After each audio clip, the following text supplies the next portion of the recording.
In this session, we're going to talk about the first hop redundancy protocol, VRRP, or Virtual Router Redundancy Protocol. In a previous video, I talked about HSRP. Their goal is exactly the same, which is to provide gateway redundancy. The way they function is very similar, with just a few minor differences and differences in vocabulary. So we're going to go through that. We'll go through VRRP, and I'll compare it along the way a little bit to HSRP. And then we'll go ahead and configure and verify how VRRP behaves, or how it's configured and how it behaves and reacts to different situations. So the first thing is that VRRP is the standards-based protocol. If you remember, HSRP is Cisco proprietary. VRRP is the IEEE standard for first-hop routing protocols. It has 3 different router types: the master, the backup, and the virtual. When we compare that, they have the same functionality, but when we compare it terms-wise to HSRP, HSRP active is the same as VRRP master. HSRP standby is the same as VRRP backup. So the master router in a VRRP group is the device that physically forwards packets that are sent to the virtual router IP. I'm sorry, to the virtual router. Remember, the virtual router is a combination of IP address, MAC address. We have one master in a VRRP group. The master becomes the master either through highest priority or highest IP address, sort of. So by default, just like in HSRP, the default priority for VRRP is 100. If I leave all my routers in the VRRP group at the default priority, then the highest IP address, so the router with the highest IP address, becomes the master. With one caveat: with VRRP, we can actually use a physical IP address that's configured on one of the routers in the group, and we can use that as our virtual IP. So let's say I have a router that's interface is configured with 192.168.1.1, that it's going to participate in my VRRP group. I can actually configure that IP address as my virtual IP address. And I'll go through and show you that. When that happens, the device that owns the configured IP address is the master router. And then we have the backup router, which takes over the master role if the master fails. Just the same as in the standby, it pays attention to the VRRP group and it pays attention to the master, and when it doesn't receive hellos in the timely manner it's supposed to, it becomes the master. One difference here is that with HSRP, I can have one active and one standby. With VRRP, I can have one master and I can have multiple standbys. So with HSRP, if I had 3 routers, I'd have an active, a standby, and one in listening state, or listen state. With VRRP, if I had 3 routers, I'd have one master and 2 routers in backup state. And then we have a virtual router, which again is just the configured IP address and dynamically assigned MAC address that our hosts use to send packets to. So the configured IP address is something you can configure. You use the command VRRP, the group number, the keyword IP, and then the IP address that you want to use for the virtual router. And again, remember, the IP address for VRRP could actually, it doesn't have to be, it could be a non-existent IP address in the group, or it could be an IP address that's actually assigned to an interface of one of the routers in the group. And then the MAC address is assigned dynamically, just like it was with HSRP. The MAC address beginning is a little different, or is a lot different. The MAC address assigned dynamically for VRRP is 0000.5E00.01XX, where XX represents the group number. So again, there's no such thing as X in hex. These are just placeholders to say, okay, these last 2 hexadecimal digits will be the group number for the VRRP group. The states as well are a little different. We have 3 states for VRRP. Initialize, which is we're waiting for a VRRP startup event, something to start VRRP. And then we have backup and master. The backup is the backup to the master router, and it'll become master if it stops receiving hellos from the master router. And again, the master forwards packets destined for the virtual router. He's the forwarder in the group.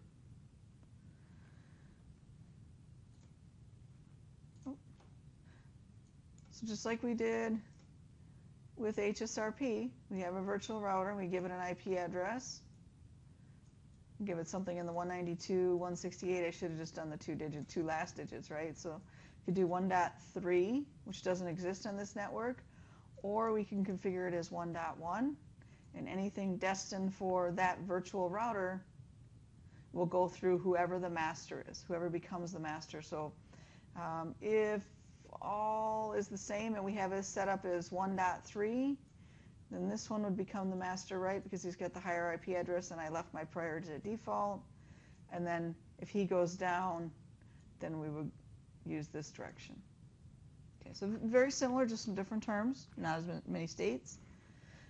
A couple other differences. VRRP sends hellos using the multicast address 224.0.0.18 for IPv4 and FF02:0:0:0:0:0:0:0. We got them all right.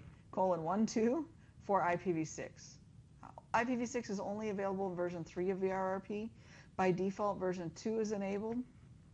On our devices, we have to actually specially enable version 3, and I can show you how to do that. It uses IP112 as its port number.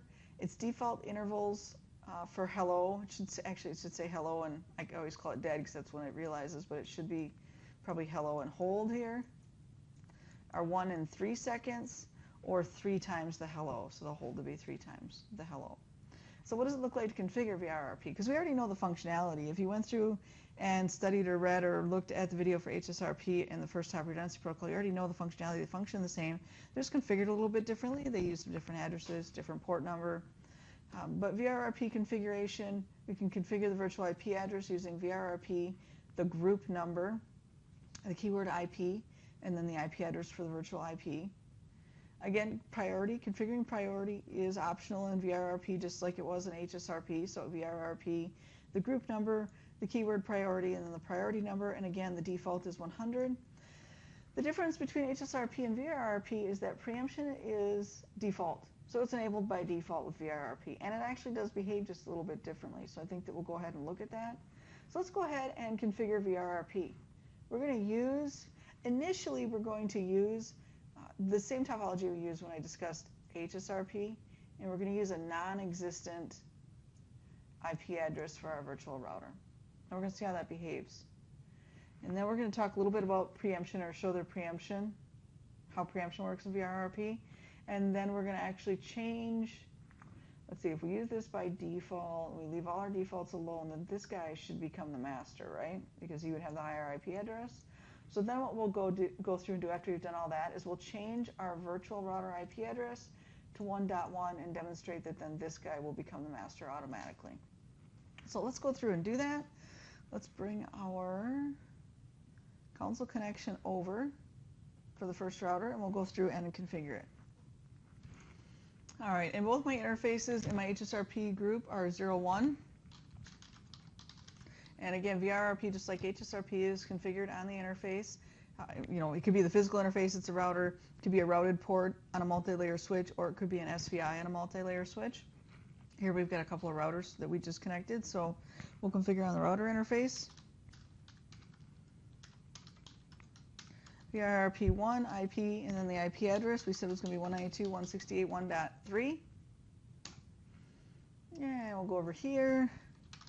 Again, same thing.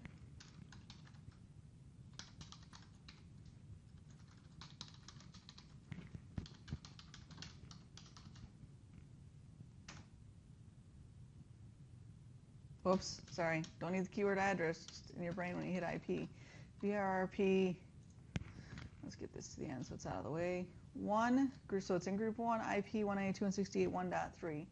And again, it's just a sidebar. In the same way we do it with HSRP, with VRRP we can create multiple groups and get some sort of redundancy or load balancing, load balancing going on between the groups. So let's, we're going to activate the interfaces. We do a no shut, and we do a no shut.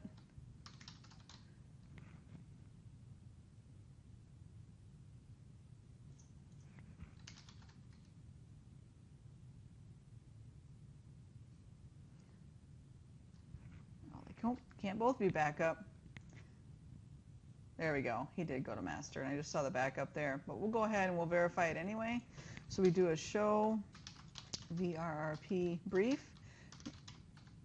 Spell brief correctly. That's important. Yes, he is the master. Is preemption enabled? Yes, it is by default. Priority is 100. Group is 1. The group address is 1.3.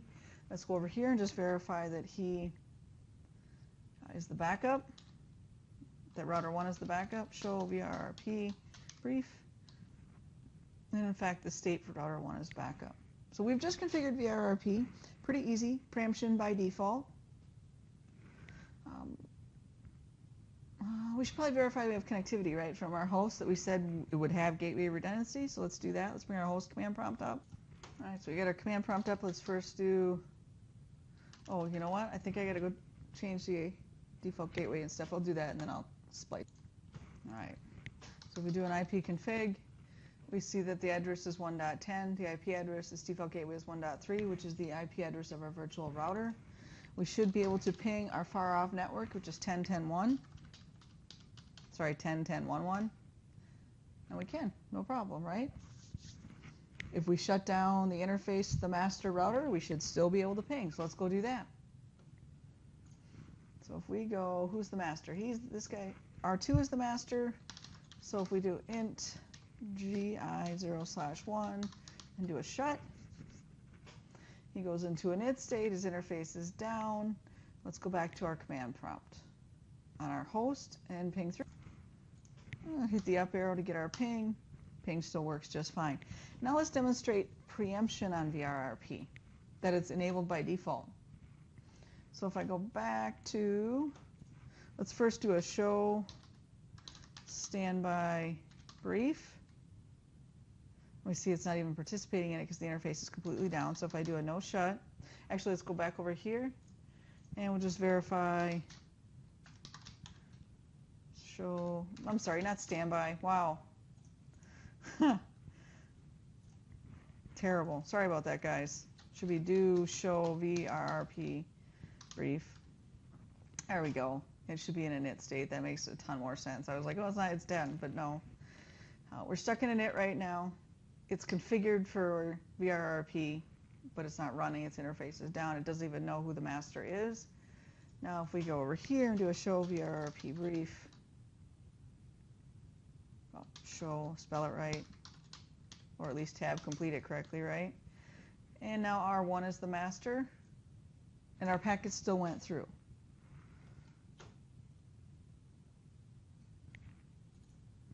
Right, so we first demonstrate that, yep, we're going through the master, we're going up.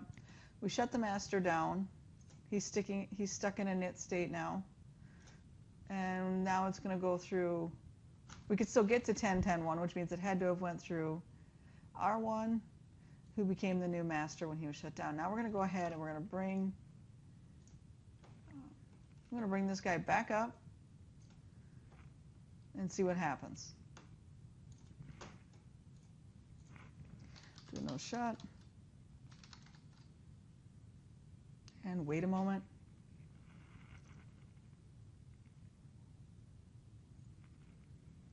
Do you notice anything different? I don't know if you watched my HSRP video where I discussed this. With HSRP, I'm going to have preemption.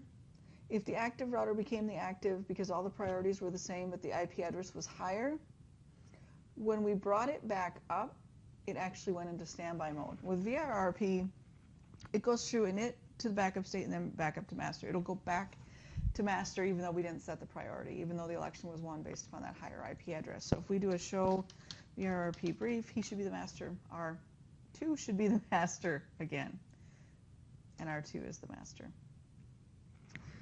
So preemption works great. We're doing pretty well so far. Last thing I want to demonstrate is just that it could be a physical address, right? And when I create the virtual, or when I make the virtual router IP address a physical address on a router that's within the group, that router becomes the master. So I'm going to go ahead and do that by doing this. This guy here, R2 is the master right now. Let's make R1 the master. Let's use R1's IP address for VRRP, our virtual router, and see if that changes anything. So if we do a no, or actually, I wonder if we can just, first go on the interface, int VRRP 1. Wow, not right at all. Int gi0/1. Let's go into the interface. I seem to be having trouble typing all of a sudden. VRRP1, IP address 192.168. I keep wanting to do address. VRRP1 IP 192.168 1.1. Let's go over and do the same thing here. And well, actually, I barely had to do anything. Look at that. He's already the master. So we're going to fix that. Int GI 0/1 VRRP1 IP